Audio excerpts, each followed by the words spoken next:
Everybody, welcome to Subunit 1 of Unit 3. All of Unit 3 looks at the post-Cold War era.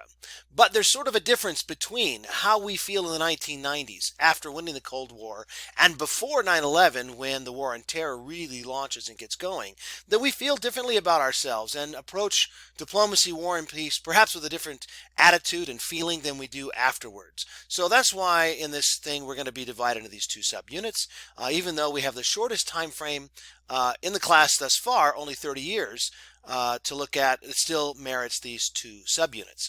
Before I begin, I want to encourage you to use the notes template I provided for Unit 3. This will walk you through the 8 topics and the 2 overview lectures and readings. And I do this because it'll come in real handy as we approach the final exam if you do a good job on these. So I encourage you to take advantage of it and use it. And more details will follow, but please do.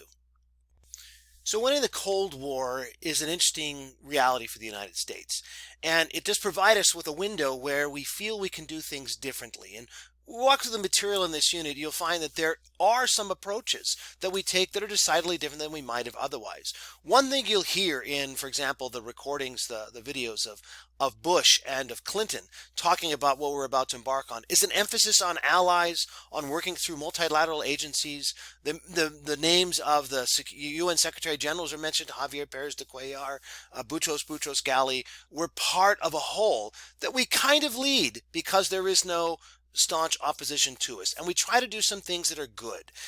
And so this is a bit euphemistic, this list we have over here on the side, but we're going to lead negotiations, we're going to expand NATO, we're going to do good things, but the world is still complicated, so it leads to issues and problems as we come out of the era about 10 years later. But there is a feeling in the 90s of optimism, of hope, that things will be different. There's even a book written that's sort of famous called The End of History, that sort of looks at like things are just going to be hunky-dory and into the future because we've hit the end of the Cold War.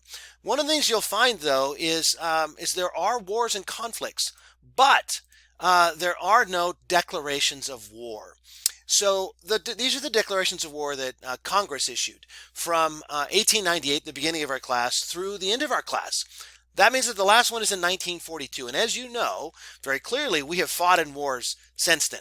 So what gives? What goes on? And so I want to suggest that there's 4 ways that we can get into conflicts that don't require a congressional declaration of war. So the first is something passed under Chapter 7 of the UN Charter. So the UN Charter is a binding treaty that Congress already agreed to and bound us to. So if the Security Council, on which we sit and on which we have a veto, decides to enact a conflict, we're bound to participate. So that's how you get the Korean War. It's a UN action that doesn't require a declaration of war because we already agreed to war under the Charter. The second would be under Article 5 of the NATO Charter. The NATO Charter is a common defense mechanism where it says that one state being attacked results in all of us responding. So you don't need a declaration of war because you've already committed to it in Chapter 5. It's never been enacted, but it could be at some point in the future. The third would be it's a limited conflict. And so limited means there's a very targeted scope. You may have to go in and do an action like in Grenada, as we saw in the last unit, like we see in Panama, as we're going to see in this unit. Those are limited in scope, and the president has certain powers to enact them and to end them quickly. But the next one is a new mechanism that comes in the period that we're looking at now, and that is the authorization for use of military force. It's been done 4 times where Congress has given limited powers to the executive, more limited than what war does. So this is in the first Gulf War, Operation Desert Storm. It's in the war that begins after 9/11, Operation Enduring Freedom in Afghanistan.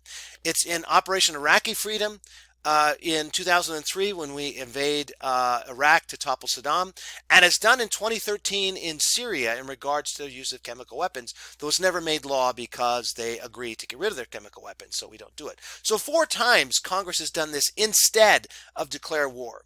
And the reason is these sort of standby powers. So they're powers that the executive does not normally possess, but they devolve to the executive when the declaration of war is made. And so even though it hasn't been tested in a court of law, the belief is that if you have an authorization for use of military force, that it does not give the same sort of powers to the executive that these do. So this is what you're going to get when we have the first Gulf War. There is no declaration of war. there's an authorization for use of military force, and it happens 4 times. So all of them in this new era, and so just a little bit different there. So one of them then is the first Gulf War. So the first Gulf War is a fascinating example of how things play out because it's the first time we had 24-hour news channel. CNN was in its ascendancy, and we watched this war in real time from 1990 to 1991. It was considered the last. It's considered sort of the last of our good wars. The good war being that Kuwait had been invaded and taken over by its neighbor Iraq. We decide to go on behalf of the Iraqis. There is this authorization for use of military force that passes on a bipartisan but by no means unanimous basis. The president is authorized to use military force, and we form a coalition and we go in to Iraq to liberate Kuwait. But it is limited, right? It's not a war against Kuwait, against Iraq. It's a war to liberate Kuwait. So some people ask, like, why didn't we swoop in and take care of Saddam at that time? And one of the main answers is that wasn't what we were authorized to do. So you'll get some interesting readings about that. One of the other things that we do in this era, which has started before but continues after, is there are wars declared against things. And we're not very good at this. So we use the phrases of war and revolution sometimes as metaphorical naming conventions to show that we're committed to them. Whereas in other countries, you use the phrases literally. I'll always remember in the early 90s when the Colombian executive was on television talking about their war with the narco traffickers, the big cocaine cartels, and he used the command form in Spanish, which is Spanish has these different verb tenses, and command is one of them. And so he says, "Oigan," like listen. It's a command. Listen. He says, "We're at war." It's not a metaphorical war. We're at war with these people, and these people. We declare war against concepts. So we've done it several times. We have a war on drugs. We have a war against poverty. We have a war on terror. We'll look at that one in the next subunit.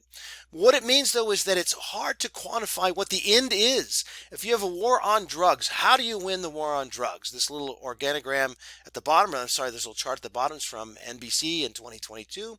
How long we've had the war on drugs happening, how much money was spent in 1 year, how much money was spent overall since 1971.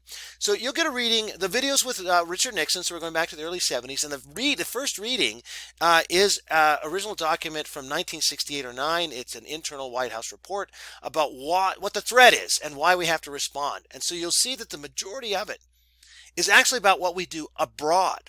So this is a war that's fought on 2 fronts, right? It's fought domestically against drug traffickers and often drug users, which we don't get to cover in this class, but it's also fought against regimes and peoples and providers and networks and cartels abroad. And so a lot of this means that we're going to be training police, paramilitaries, we're going to have military advisors, and we even invade Panama to arrest their president because of drugs. And so you get some of that in this unit, but obviously the war on drugs has not ended, because how do you end a war on drugs? You can't declare victory, and you can't declare defeat. So it just goes on and on. We're also going to look to try and do some other kinds of good things. So you'll see the names of what we're attempting in the names of the mission. So you're like Operation Restore Democracy. Like that's good. Like we want to do that. That's a good thing. In Somalia, which we'll look at, we're there essentially to provide people food. And when things go sour for us, when there's deaths, it's really hard to continue to commit troops to these kinds of missions, because in so doing, you're saying that there's a strategic interest of some sort in providing those good services to other states. And that might suggest, though, that that the expenditure of capital, the expenditure of life, usually is done in defense of a country. In this case, it's in defense of what? Providing people food. And it becomes very problematic at home. That memory of war is a little bit different. Like the memory of doing good and losing lives for it can shape the way we react. but they're the kind of things that we can participate in because the Cold War is over and we feel good about ourselves. We returned the Panama Canal in 1999, December 31st, 1999. Actually negotiated under Carter, but lots of questions about whether we should do it. So this is on here as a war and peace sort of topic. It's not going to be covered in the unit, but essentially what we do is we have a 10-mile swath of territory that we control in Panama from the early 1900s all the way to 1999. It's the Panama Canal Zone, 5 miles on either side of the canal. We control the canal. We control the canal zone. We have troops. It leads periodically to riots. It leads periodically to issues where the Panamanians who are not happy about us having a 10-mile swath of territory through their country object.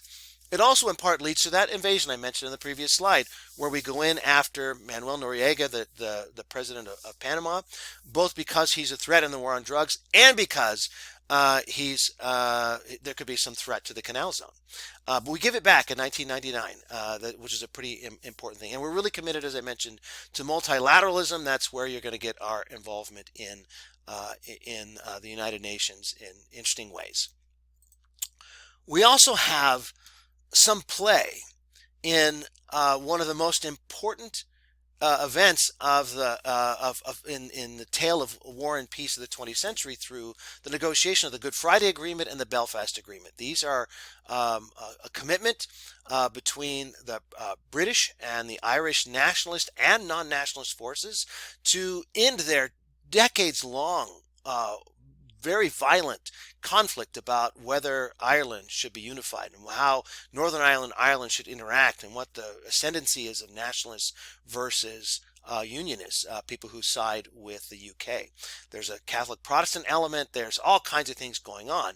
And George Mitchell, seen here in the middle, is a former U.S. senator who was appointed by the Clinton administration to go and conduct really interesting diplomacy. So you're going to read about Mitchell and the Good Friday Agreement, and then also our attempts through the Oslo Accords to bring it into the Israel-Palestine conflict.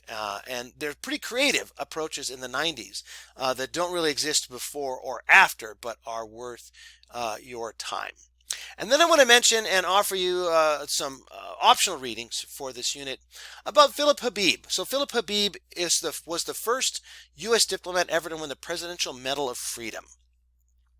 He got it largely for his work in Lebanon in 1982. He had really interesting roles that he played in brokering peace in Vietnam, at the end of the Vietnam War, the Paris Accords, in South Korea, later in Central America, also in the Philippines, and he's a vandal. So there's another role here that's interesting in diplomacy, war, and peace that is part and parcel of this Idaho tale. He's actually originally from Brooklyn, New York, but he came to UI to study forestry and then went into the U.S. Foreign Service. So the optional reading, it's not long, but it'll take you both to the review of why he got the Medal of Freedom and also then President Reagan's remarks and his remarks in about a 9-minute ceremony where he received the Medal of Freedom. Only 2 diplomats to this date have ever received the Medal of Freedom, which is the highest civilian award one can get. It's Philip Habib and then a fellow named Ryan Crocker, who's actually been to UI 4 or 5 times to meet with students at the Martin Institute.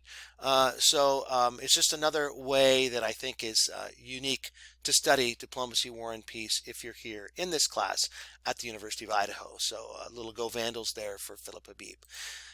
So what do we got? We have this interesting then moment, window in time where we're feeling pretty good. It doesn't mean that everything goes our way. We stay out of some things that people wish we get involved with. There's a genocide in Rwanda in 1994 that we don't support, in part because we just had things happen to us terribly in Somalia, and we don't have an appetite for sending troops who might be killed in the name of doing good. It's different than having troops killed in the name of national defense or national interest. At least it's perceived that way.